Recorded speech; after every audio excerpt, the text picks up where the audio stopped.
Okay, welcome back. यसमा चाहिँ हामीले पोइन्ट अपरेसनको बारेमा हेर्नेवाला छौँ कि यो त पोइन्ट अपरेसन।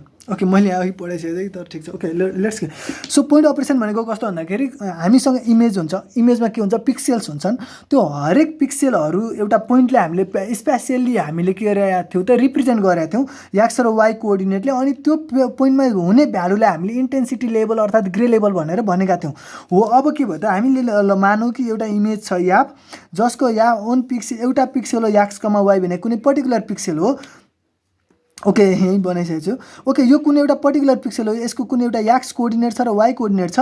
यो एउटा कुनै पर्टिकुलर पिक्सेल हो र यसमा दिने याप एक्स कमा वाइ जुन एउटा भ्यालु हुन्छ, त्यो इन्टेन्सिटी लेभललाई हामीले आरले डिनोट गरौँ, आर भनौँ भने। अब हाम्रो टार्गेट हो कि हामी एउटा आउटपुट इमेज जी निकाल्न चाहन्छौँ, जसको त्यही एक्स वाइ ठाउँमै हुने, यसको यही ठाउँमा हुने पिक्सेल भ्यालु जुन इन्टेन्सिटी भ्यालु हामी क्याल्कुलेट गर्न खोज्दैछौँ, त्यसलाई हामीले इन्टेन्सिटी लेभल यास भनेर डिनोट गऱ्यौँ भने अब हामीले पोइन्ट अपरेसनमा के गर्छौँ त भन्दा कुनै एउटा ट्रान्सफर्मेसन फङ्सन युज गर्छौँ, त्यही पर्टिकुलर पोइन्टमा नै गर्छौँ। ठिक छ, हामीले त्यसको नेबरहुड यताउतालाई कन्सिडर गर्दैनौँ। पोइन्ट अपरेसनमा हामीले त्यही फिक्स त्यही पर्टिकुलर पोइन्टमा नै हामीले केही ट्रान्सफर्मेसन फङ्सन युज गरेर त्यसको अब नयाँ आउटपुट यासको भ्यालु, यास इन्टेन्सिटी लेभलको भ्यालु हामीले फाइन्ड आउट गर्छौँ। त्यही भएर पोइन्ट अपरेसनमा के हुन्छ त, s equals to transformation of r, input इमेजको इन्टेन्सिटीलाई ट्रान्सफर्म गरेर यास गराउने, मतलब हाम्रो आउटपुट इमेजमा गराउने काम नै के हो त, पोइन्ट अपरेसन हो।